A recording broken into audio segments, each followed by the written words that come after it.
Salve humanidade, continuando, esse é o segundo vídeo da série do primeiro vídeo aí sobre a obra de Miura Kentaro, Berserker. Nas antigas eras medievais, fenômenos celestes eram sempre vistos como um presságio para algo ruim. Isso ainda invade nosso imaginário, nos levando ao pavor e à contemplação quando presenciamos algum evento no céu. Nessa obra, o eclipse serve como uma passagem do além-mundo, trazendo todos os demônios para a Terra e dando processo para um sacrifício, onde aquilo que se chama a mão de Deus surja como os mensageiros do maligno. Tomado pelo desejo suplantado pela mão de Deus, Griffith entrega seu bando como um sacrifício de sangue para alçar seu voo por sobre a ponte de cadáveres. Todos são marcados pela marca do sacrifício e, em uma alusão à antiga arte de Leonardo da Vinci, um ovo envolve Griffith, o fazendo emergir na ideia do mal e tomar seus poderes.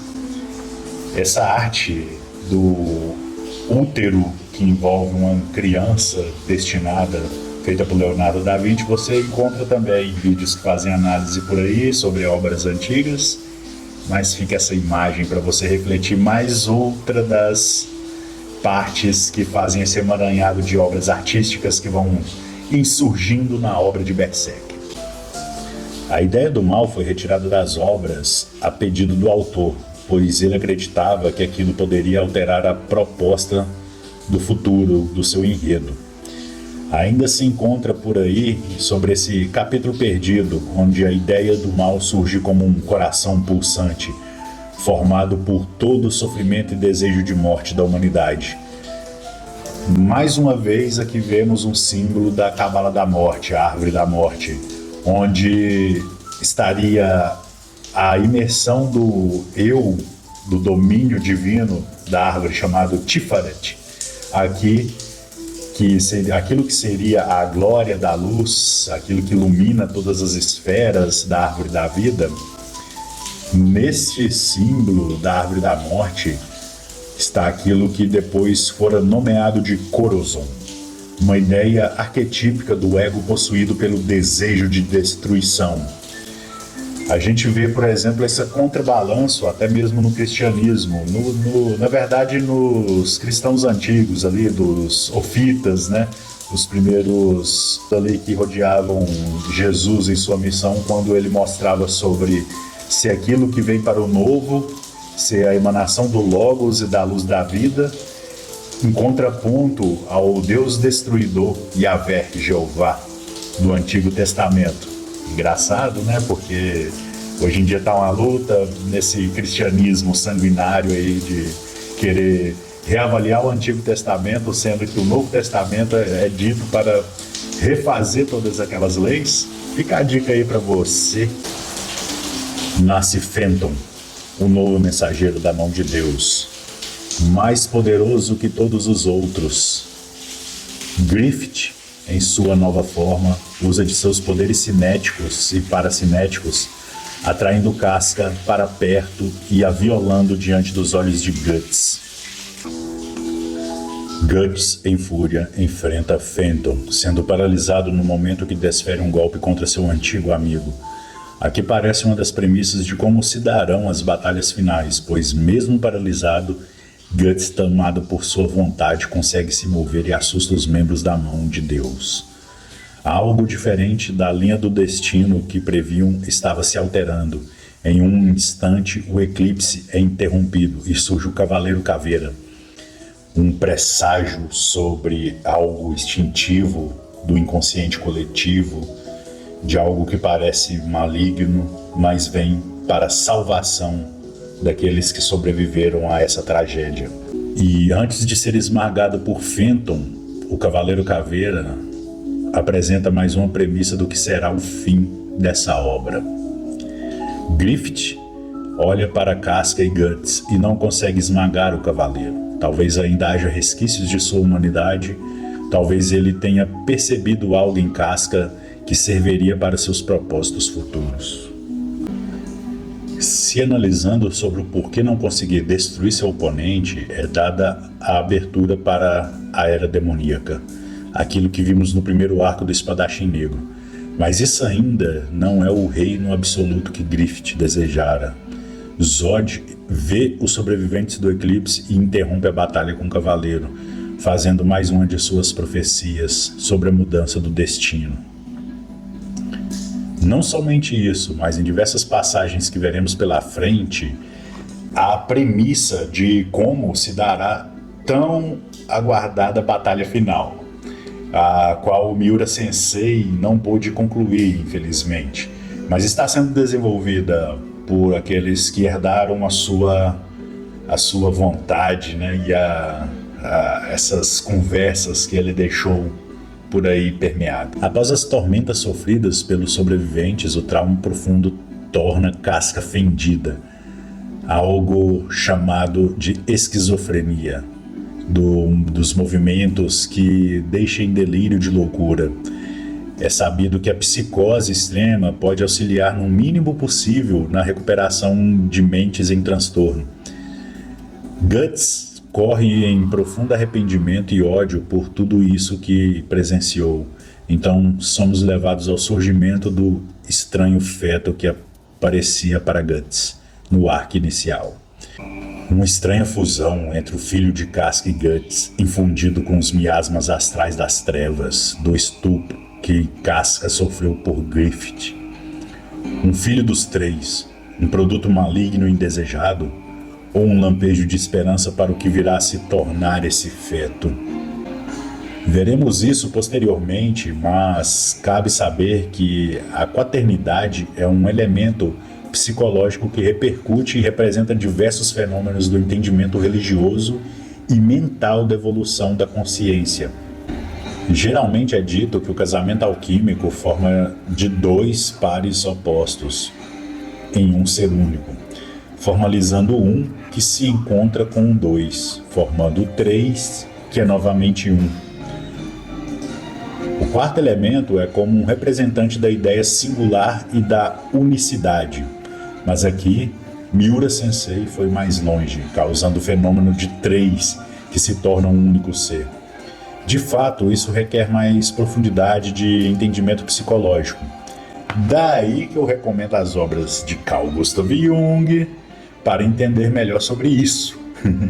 Ou os estudos gnósticos também do canal Viveca, que eu deixo aí recomendado no card. Mas aqui não aprofundarei muito, pois o vídeo seria mais longo do que já está ficando. Guts declara guerra contra os arautos da mão de Deus, deixando todos com profundo rancor contra Griffith, desejando seu fim. Mas posso garantir para vocês que quando esse vídeo ficar datado, vocês verão a necessidade de Griffith para vencer a ideia do mal e todas as mazelas que cercam o destino de cada pessoa. Nessa premissa de guerra contra espíritos malignos, enfim, entrelaçamos o arco inicial ao arco do eclipse e do futuro do espadachim solitário.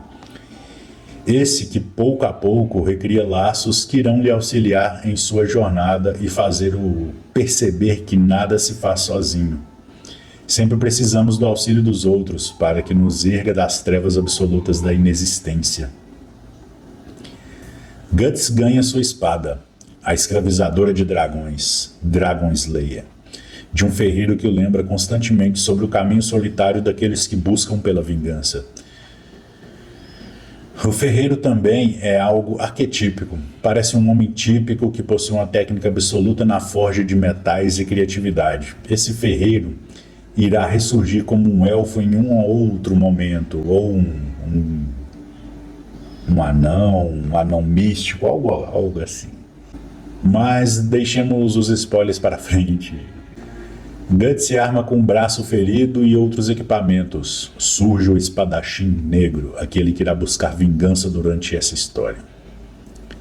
Após alguns anos, começa o arco das crianças perdidas, onde percebemos em Guts uma vontade de ajudar os desfavorecidos, embora ele não admita isso.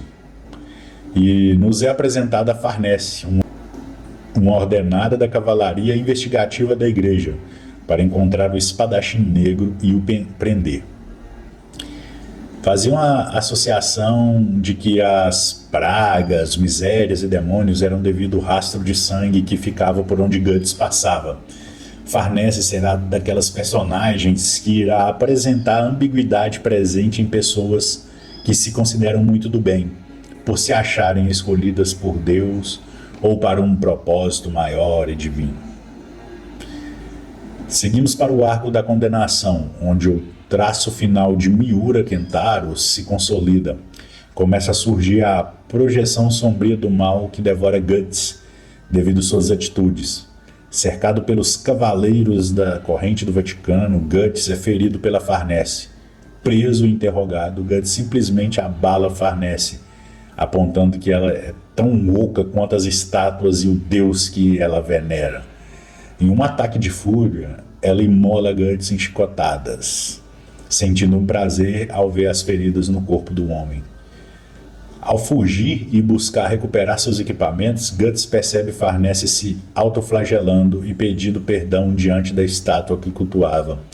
Sérpico, o soldado que protege Farnese, também sente a pressão espiritual ocorrendo naquele momento.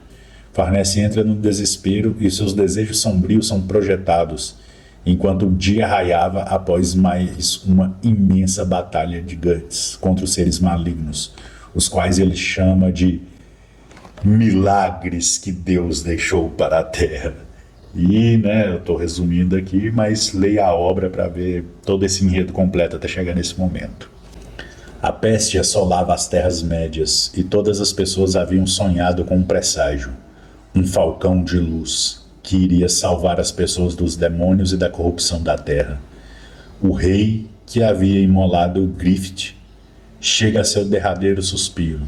Agora, esperamos que o falcão de luz salve seu reino. Enquanto isso, Zod, por sobre a pilha de soldados que ele massacrou, reflete sobre aquilo que ele mais desejara. Ele também percebe um sonho do falcão de luz e o enfrenta, perdendo ali um de seus chifres. E ao se perguntar se era um sonho, ele vê diante de seus pés seu chifre arrancado. Aqui há outro símbolo sobre as criaturas míticas que possuem 2 chifres e são duais, mas carregam uma dúvida e uma perseguição pela imortalidade. E em alguns contos alquímicos é dito que quando uma dessas criaturas toma consciência de si, perde um de seus chifres ou até ambos, dependendo do conto alquímico, e ficando apenas como um unicórnio, que eles passam a ser uma criatura mais elevada a partir daí, como se algo mostrasse algo que sai de sua mente e aponta para o céu, para o extremo, glorioso e brilhante céu. Alguns contos mitológicos, como o de Ísis e outros de Ugarit, e contos sumérios também, afirmavam sobre tais mudanças típicas ao entregar os chifres, para passar para os reinos imortais do inconsciente coletivo. Mas vou deixar para você um link de um resumo sobre isso aí na descrição, para não nos alongarmos aqui e o vídeo ficar sobre mais essa densidade simbólica. Voltando, o feto angustiante aparece para trazer uma mensagem para Guts, que não aceita, mas percebe ser um presságio sobre a morte de Casca. Guts retorna para a casa do ferreiro Godo, encontra Ricket e sua irmã. É quando ele recebe um chamado espiritual vindo daquele ferreiro, que não se parecia um filósofo. Godo questiona se é apenas por ódio que Guts continua de pé, dando a palavra sobre ele se esconder atrás das batalhas, para tentar se afirmar como um homem. Aqui, um breve suspiro sobre o que é se tornar homem é dado a Guts, o retornando à sua humanidade para além da vingança. Em busca da vingança, o sujeito crava a própria espada em seu coração, causando sua ferrugem. Em busca de vingança, o sujeito afia sua espada mais e mais, mas isso a faz com que se ferruje mais, até que se torne pó. Godo fala isso enquanto está debilitado em sua cama. Uma espada com uma fissura fatal, prestes a se romper. Godo também havia dito, 2 anos atrás, antes do desaparecimento de Guts, em busca de vingança, sobre o que ele entende do que é a vida. Uma fagulha que ressoa como um lampejo entre o abismo da escuridão, tornando as trevas um pouco mais calorosa. Godo parece ser o arquétipo do velho sábio, que auxilia Guts quando seu ego está tomando posse de sua consciência, o fazendo voltar à sua natureza sensível. Guts parte para a Terra da Danação, onde é dito por Ricket que os inquisidores se reúnem para caçar as bruxas. Talvez Casca ainda esteja lá. Nas peregrinações dos povos desolados pela peste e invasões do exército dos Kushans, mais e mais pessoas se aglomeram ao redor dos templos católicos. Nos são apresentados os carrascos e um homem de batina, pessoas com imenso poder de batalha que irão conduzir a Inquisição ali. Esse padre é conhecido como Mestre Mosgos. Outra personagem que irá acompanhar o desenrolar da história surge, é Isildo, ou Isidoro, um menino desses que surgem provavelmente quando o autor quer pensar em como seria a vida de seu protagonista se ele fosse por outros caminhos. Isso é bem comum em obras e em Berserk vários desses protótipos de personagens aparecem. Talvez se Guts tivesse sido criado com mais amor, mesmo em um mundo de guerras e pestes, ele seria um pouco mais criança, como Isidoro.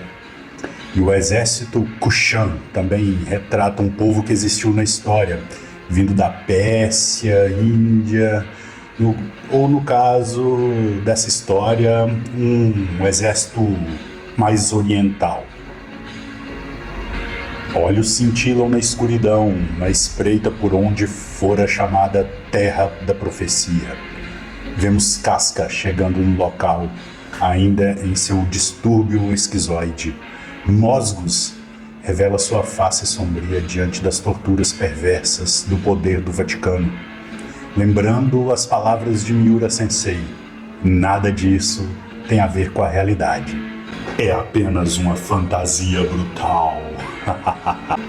Ocorre também uma passagem que irá desferir em um grande momento. Uma personagem chamada Nina e seu crush vão para um local para sentir o inferno do desejo e fazer sexo, pois ela estava em um estado debilitado de sífilis naquele momento e provocava Joaquim para que, se ele quisesse tanto, ir com ela a uma caverna para unir em si, em seu deleite e prazer voluptuoso. Uma orgia descomunal estava ocorrendo ali, diante de um gigante homem com máscara de bode e um caldeirão em chamas que revelava a silhueta da luxúria. Um dos dedos da mão de Deus, talvez. Casca também estava presente, sendo perseguida por um grupo desses hediondos, e, ao tentarem abusar dela, o feto profanado surge e expurga os espíritos malignos próximos à Casca. Isso a faz ser reverenciada pelos outros, provocando uma rota terrível para ela. O Cavaleiro Caveira ressurge diante Guts novamente, explicando sobre a mão do Deus ser a origem dos apóstolos, mas não existirem e existirem ao mesmo tempo, pois precisam de algum grande evento para surgirem num plano material, sendo eles originados em um plano etéreo que não se condensa na realidade facilmente. Mas onde houver forças negativas humanas, ali há um epicentro para que possam surgir e que Guts e Casca estarão destinados a estarem nesse epicentro novamente. Insegurança, medo e raiva tomam conta de Guts. O fato de ambos estarem no mesmo local que foi dito ser a Terra da Profecia já demonstra que estão correndo direto pelas malhas do destino. O cavaleiro diz que a realidade é como um reflexo da lua sobre as águas. Enquanto houver lua, não há como dissipar seu reflexo da água. Mas talvez por um meio passo entre o mundo dos mortos e dos vivos, Guts não seja um dos reflexos da lua, mas sim um peixe que surge da superfície da água e a agita, provocando alterações em seu reflexo. Quando a figura convencionada por Eliphas Levi em Dogma e Ritual, o Baphomet ou Behemoth, surge para atacar Casca, Guts finalmente chega e reencontra com ela. Uma batalha será traçada, a história avança, valendo lembrar que é bom acompanhar a leitura na obra original, pois eu estou apenas dando alguns spoilers que não vão atrapalhar a sua experiência, claro, mas são necessários para compreender como símbolos mais profundos do inconsciente atravessam esse enredo. E enfim, Morgos e os 7 carrascos são inundados pelo estranho poder da criatura que observa todas as tramas desse evento sangrento. Com a aparência de anjos e demônios, eles enfrentam Guts enquanto detém Cascas em suas mãos. O Cavaleiro Caveira encontra a criatura que observa e essa foge após ser ferida, levando uma das pessoas que cuidara de Casca durante esses anos. A criatura começa a falar sobre seu abandono e solidão, se denominando como um ninguém que não sabe quem é. Esse ser se denominou o choro do nascimento da agonia, e diante da mão de Deus, o qual ele os chamara de anjos, ele fez seu desejo, possuindo a chave Behelit. Essa criatura tomou a forma de um Behelit gigante e afirmava seu desejo de incubar o mundo perfeito e se sacrificar para o todo, o mundo ao seu redor. E diz: apesar de odiar esse mundo que me abandonou, eu não consigo abandonar sua luz. O estranho ovo do mundo fala sobre sua ambição. Uma simulação em forma mais concreta do grande eclipse é criada, com uma intensidade de poder sombrio, refazendo na torre da igreja a forma da mão envolvida pelos corpos de sangue que simulavam o estigma do sacrifício. Em meio à desolação do reflexo do evento do eclipse, mas de forma invertida, agora sendo acompanhada pela lua cheia, o ovo amaldiçoado pela angústia encontra o feto de Casca sangrando. Ele o envolve com sua língua e o engole, o protegendo em suas entranhas, enquanto caminha direto para o epicentro desse evento simulado. Um simulacro. Uma das batalhas mais insanas e bem ilustradas do mangá ocorre quando Isidro e Puck resgatam Casca. Guts fere Morgos e o fazendo revelar sua aparência angelical sombria. Em uma brusca investida, Guts consegue finalizar aquele anjo de pedra das trevas, que dizia ser um arauto do divino. Mas o cenário apocalíptico já estava preparado. O céu de sangue recai sobre a terra, onde as ovelhas cegas se reúnem. O feto amaldiçoado toma forma de uma figura humana no interior do ovo do mundo. Após a tormenta, antes que os Kushans capturem um grupo sobrevivente, Zod surge e os afugenta.